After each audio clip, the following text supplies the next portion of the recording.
Итак, завершились съемки первого этапа якутской литературы фотопроекта «Мама в книге». Наш проект реализуется с поддержкой Фонда президентских грантов и с помощью наших партнеров, и также творческих объединений нашей республики. Мы очень рады, что наш этап завершился, и начиная с марта мы публично обсуждали отрывки произведений, образы мамы в якутской литературе, которые бы хотелось оживить. Работа над проектом началась весной. В нашей гимназии АИКГТ мы провели обсуждение, провели урок, и дети с интересом приняли участие. Вспомнили произведения, которые изучали с младших классов, как в них затрагивался образ матери. Мы принимали участие в составлении списка произведений для дальнейшего голосования. Дети предложили образы из «Весенней поры» Амма Ачигия, сказки «Кукушка» и произведения Аюнского «Эллея». Из-за того, что у нас началась пандемия, мы перенесли съемки на осень, и в сентябре месяце мы отсняли 10 эпизодов, отрывков произведений, которые раскрывают образ мамы в якутской литературе. Это было очень интересно. И оказывается, когда мы готовимся к съемкам, это отдельный большой процесс, когда нужно собрать большое количество людей, реквизитов, выбрать локацию, выбрать конкретный отрывок, подобрать костюмы, проконсультировать гримера, а также участников этих съемок. Это был очень интересный процесс, в который мы погрузились всей командой, и я хочу поблагодарить всех, кто принял участие в этом процессе. Самые интересные съемки и, наверное, самые такие энергозатратные были съемки отрывка Тыгын Дархан произведения. Сложность в подобных фотопроектах состоит в организации съемок. Подбор участников, реквизитов того времени. Важно не ошибиться и учитывать все детали и моменты. Подбор костюмов был довольно трудным процессом для всех нас, потому что костюмы этой эпохи 17-18 века, они очень сложные в своем изготовлении, в технологии своего шитья, потому что это были натуральные материалы, кожа, рабдуга, мех. И мех такой довольно-таки редкий еще местами, да, и поэтому найти такое, конечно, очень сложно. Было несколько вариантов. Вот часть костюмов одолжили нам любезно в Саха-театре, а часть костюмов мы одолжили у мастериц. Вот костюм, который на мне, это реконструкция по археологическим раскопкам, которые проводились в течение 20 века, да, и это из погребений 17-18 века. То есть исторически они приблизительно, не один в один, но приблизительно они были именно такими. Во всяком случае, тот, который на мне. Костюм шили мастерицы Хангаласского улуса для прошлогоднего цеха, который у них был на юбилее Набиинского наследия. Эти съемки были интересны тем, что мы искали сначала локацию. Мы сначала думали, что будем снимать на ипподроме АГАТУ университета. И потом подумали, почему бы не привлечь именно породу лошадей, которая приближена к якутской породе. Да, не скаковых, не племенных лошадей. И мы начали искать поблизости в черте города Якутска, где можно найти таких лошадей. И оказалось, что возле Усхатын как раз есть такие лошади. Мы начали искать контакты, нашли лошадей, потом выехали в местность Усхатын. И фотограф Евгений Уранха, основной фотограф этого этапа, тоже предложил отснять именно вот отдельно 3 персонажей с лошадьми, и мы соединили эти кадры в единый кадр, в единую фотографию. И это тоже было очень интересно, техническое исполнение. А так, в основном, все работы были сфотографированы таким образом, то, что мы сразу засняли людей в одном кадре, и получилась итоговая фотография, какая она получилась. Эти 10 произведений, они знаковые для якутской литературы, для якутского народа, и поэтому была большая ответственность. Здесь я бы хотела поблагодарить сотрудников Саха-театра, костюмеров, реквизиторов, которые помогали нам и консультировали нас в подборе образа. Сначала мы подумали, что нам нужно будет сыграть спектакль. Вот по этим, то, что вот по всем этим произведениям у нас есть спектакли. Но оказывается не так, нам просто нужно вот произведение поставить на сцене. Сцену из произведения, а не спектакля.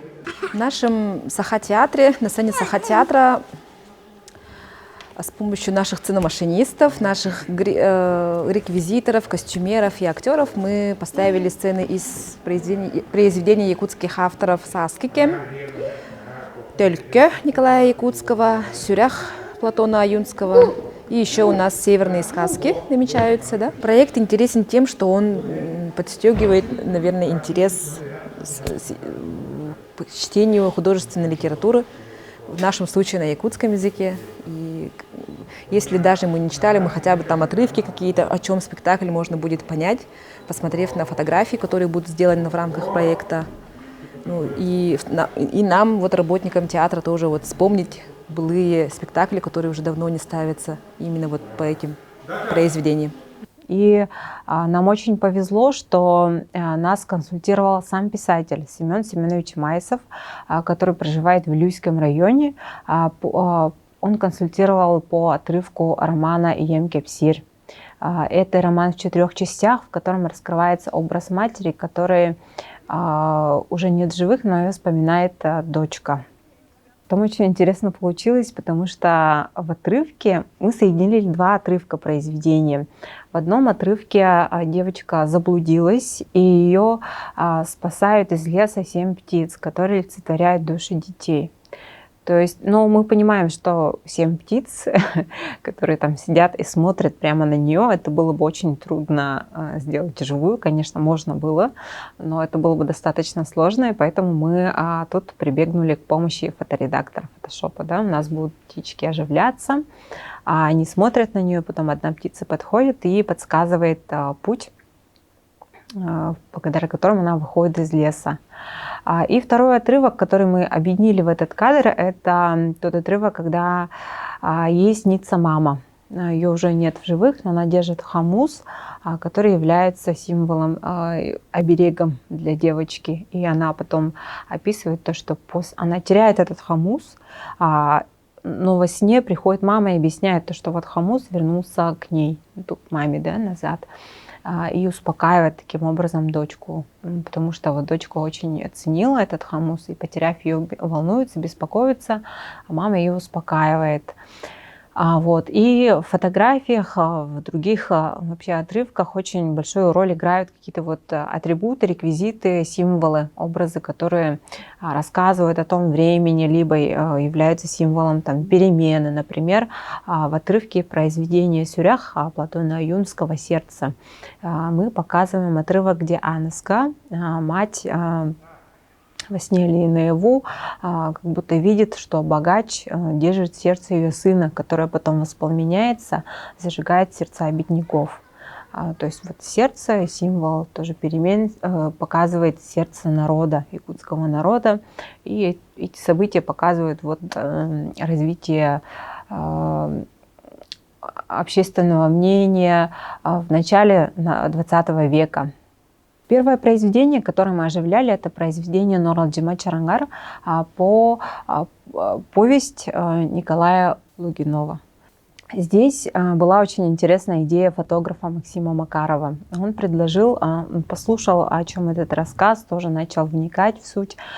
И придумали такое, то, что соединили тоже 2 фотографии. Одна фотография отражает былое время. Здесь бабушка Елена, которая раскрывает образ мамы, она проводила на войну 7 своих сыновей, 7 молодых людей, и возвращаются только 2. И мы показываем то, что вот 7 человек, 7 ее сыновей, они уходят на войну, они отражаются в воде. а в настоящем времени она в ожидании так стоит рядом со своим внуком, в ожидании будущего, и возлагает свои большие надежды на будущее ее рода, на своего внука. И вот таким образом мы думаем, что тоже интересная получилась идея показать прям вот идею самого произведения. Интересно то, что у нас образы матери получились, большинство образов это мамы в возрасте, пожилые мамы, то есть не молодые мамы, которые только вот на пути становления там воспитывают своих детей, они уже умудренные жизнью, опытом, такие мамы получились. Очень интересно. Я думаю, это тоже отражает, может быть, такое сакральное отношение к образу мамы якутского народа. Возможно, что это поэтому так получилось. И тут показан образ в произведении «Харакаталык» Гоголева Кандыла. Мама Харанай Амяхсин, бабушка Харанай, она не сама родила вот детей Хабырыс Хабарас, она воспитывает их как своих детей, защищает их. И тут у нас на фотографии отражается образ, она закрыта шалью и закрывает своих детей, девочку и мальчика. И у нас шаль, например, серого цвета, не черного, хотя произведение называется «Черный стерх». Да? Почему нет? Хотим объяснить это, потому что нам консультант по произведению Матрена Петровна Попова, она преподаватель нашего Северо-Восточного федерального университета, объяснила так, что черный будет означать, если черный будет платок, он широкий, то он будет как немножко траурный, а серый так покажет образ в нужном нам свете. Мы оживляли также образы мамы в якутской, в северной литературе. Это сказка «Ненецкая кукушка» и также произведение Тарабукина «Ям Кепсиря», рассказ. И тут нам очень помогли наши партнеры, с которыми мы совместно реализовали эти два отрывка. Это Государственный театр коренных малочисленных народов Севера. «Кукушка» — сказка ненецкая, но оказалось, что в Якутии, в нашем городе вообще сложно было бы найти такой костюм для 4 детей и для мамы кукушки, которая превращается в птицу, да? И поэтому мы тут использовали костюмы других народов Севера. Это был костюм эвенский, и также еще мы рассматривали вариант долганского и корякского костюмов. Эту сказку знают большинство якутян. Нам рассказывали тоже в детстве эту сказку. И эта сказка, кстати, ее интерпретация есть у разных народов Севера. И поэтому мы подумали, что костюм может быть и другого народа Севера, потому что эта сказка любима очень многими, и важно вот передать именно настроение, колорит, атмосферу. И проконсультировавшись с руководителями, с руководством Государственного театра коренных малочисленных народов Севера, мы пришли к выводу, что в принципе можно использовать и эти костюмы. И, конечно, большая работа проделана нашими фотографами. Их взгляд и творческое видение играют огромную роль в реализации нашего фотопроекта. Мы надеемся, что с помощью этого фотопроекта мы позволим общественности задуматься о проблемах материнства, о проблемах ответственного родительства, и также привлечь интерес к чтению и еще повторному чтению данных произведений и не только.